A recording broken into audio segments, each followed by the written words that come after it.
Bonjour à tous. Tout d'abord, permettez-moi de vous présenter mes meilleurs vœux pour cette année 2021. En janvier, vous le savez, c'est un peu la tradition. On essaie de prendre des bonnes résolutions et en ce qui me concerne, je m'étais dit, tiens, je vais essayer d'avoir une attitude un peu plus écolo dans mes usages du numérique. Et j'ai commencé il y a quelques mois en changeant mes pratiques numériques, croyant bien faire. Je dis bien croyant bien faire, puisque c'est au détour d'une conversation sur Twitter qu'en fait je me suis rendu compte que j'avais complètement occulté une grande partie de la problématique. Et je vais vous expliquer ça aujourd'hui dans cet objet de médiation numérique du jour. Donc moi, je suis Loïc Gervais, je suis le fondateur du blog Médiateur numérique. Aujourd'hui, on va parler de l'empreinte écologique du numérique. Donc moi, j'étais parti sur le principe que je croyais naïvement que plus j'avais d'emails dans ma boîte aux lettres électroniques, plus je consommais d'électricité parce que ça prenait plus de place et du coup que ça générait plus d'énergie pour faire fonctionner ma machine. Voilà, je vous la fais version courte. Et donc ce que je faisais concrètement, c'était que je vidais régulièrement ma boîte mail. Puis tout d'abord, dans un premier temps, on m'a rappelé très gentiment le fonctionnement d'Internet.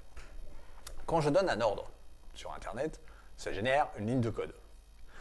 Qu'il s'agisse de faire une recherche sur Internet, de me connecter sur mon réseau social favori ou de vider la corbeille, ça génère une ligne de code.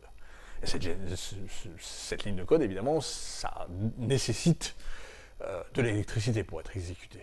Et ça en nécessite peut-être plus que celle que je suis censé soi-disant économiser en vidant ma corbeille. Ça, c'est le premier point. Mais c'est peut-être pas le point le plus intéressant, mais ce qui est intéressant, c'est à quel point, dans les discours institutionnels, on essaye de me faire culpabiliser, moi, en tant que petit utilisateur d'Internet, sur mes usages du numérique, et notamment sur le fait que ma corbeille, elle déborde.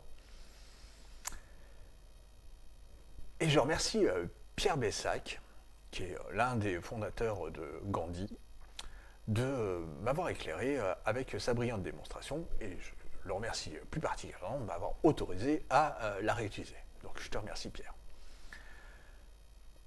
Quand vous faites une raclette, vous ne réfléchissez pas nécessairement à l'empreinte écologique de votre usage de l'appareil à raclette. Enfin, j'espère pas en tout cas. Et pourtant, vous devriez. Parce que figurez-vous qu'une raclette, une heure de raclette, ça consomme plus ou moins autant d'électricité que le fait de stocker pendant un an 300 000 mails. C'est-à-dire pratiquement 1000 mails par jour. Je sais pas vous, mais moi je ne ressens pas autant en tout cas. Ça correspond environ à 100 recharges de téléphone. C'est-à-dire à peu près 6 mois d'utilisation du téléphone. Et pourtant, personne ne vient vous faire la leçon quand vous utilisez votre appareil à raclette. Donc la question c'est pourquoi on vient comme ça me faire la morale quand j'ai 100, 150 mails qui s'accumulent sur ma boîte électronique. Eh bien, je vais vous donner un élément de réponse en forme de sujet de réflexion. C'est l'histoire du sage, de la lune, du gars qui regarde le doigt et de celui qui regarde ailleurs.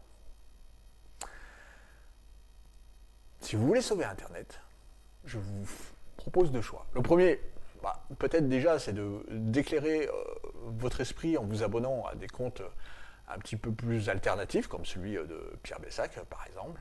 Ou tout simplement d'arrêter la raclette. Salut!